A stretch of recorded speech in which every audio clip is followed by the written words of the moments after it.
Hey, पंहिंजे यार सां ॻाल्हायूं था। यारनि खां बिना बि ज़िंदगी बेकार आहे। यारनि खां बिना मज़ो ई न आहे असुली अल्लाह। अरे ये बिज़ी लगी पई आहे। कॾहिं पुफी सां कॾहिं मासी सां अलाए केतिरे हुनजी बि माइट आहिनि यार। यार रब न छा थियो आहे? छा ते रड़ियो करे? यार अली मोबाइल भी मुंहिंजी, सिम भी मुंहिंजी, ओ इन सिम में बैलेंस भी मुंहिंजो। पर यार मुझे यार बिज़ी लगी पई अलाए कंहिंसां। ॻाल्हि ॿुधाए हिकिड़ी। ॿुधाए। ये जेको आहे न यारू वारे पुट सां लॻी पई अथई। माल तोखां ॾेखाए राब्तो वरी हुन सां अथई यारू वारे पुट सां। ईअं कीअं थो थी सघे? यारू वारे पुट सां ॻाल्हाए थी। मां टुकर टुकर कया यारू वारे जे पुट जा। अरे मां हाणे कूड़ थो हणां। कसम मां मूंखे पंहिंजी ज़ाल जो हिकिड़ी ज़ाल अथई उनजो कसम थो कयां। यारू वारे पुट सां थी ॻाल्हाए वई। अरे ये नथो थी सघे। अरे ये नथो थी सघे। मां हुन जे करे मां बाबे जो चोरी बकरियूं खपायूं। मां हुन जे करे बाबे जो चोरी चोरी पलाल खपायो। ऐं उहा राब्ता वरी यारू वारे पुट सां। इहो यारू वारो पुट काथे मिलंदो? यो नलको आहे, नलको बनी वारो। यो छहन वारो। हा छहन वारो हुते वेठो अथई। यार न छॾींदोमांसि। हे मुंहिंजी दाढ़ी आहे। हे मुंहिंजी दाढ़ी न छॾींदोमांसि। अॼु न छॾींदोमांसि। असुली कारो कंदोमांसि। इहो चौकीदार यारू वारो पुट मुंहिंजी राति बेइज़ती कई। हाणे अहिड़ा पादर हणाईंदोमांसि यादि कंदो। वठेसि वठेसि।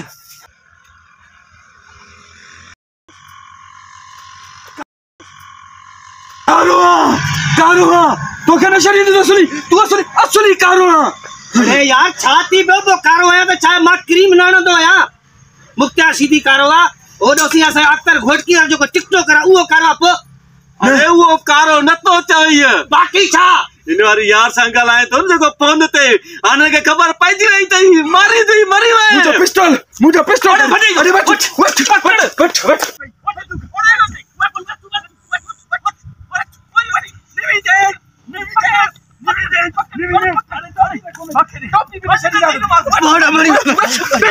वठ टोपी भी आई।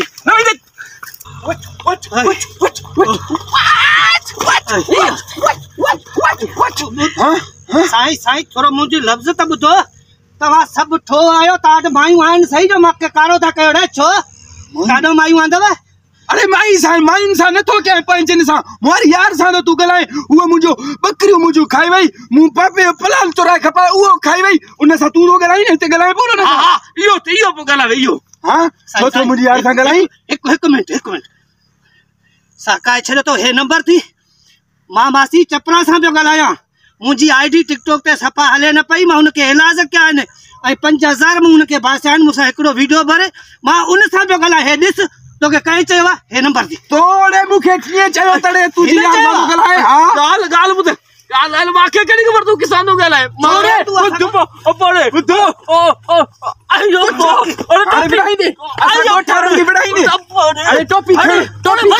टोपी असांजे सिंध जी सूह आहे। टोपी खण रख मथे ते वराए। रख मथे ते टोपी अॼु हिनखे न छॾींदासीं। अॼु हिनखे न टोपी रख त वरी भॼूं था। टोपी रख।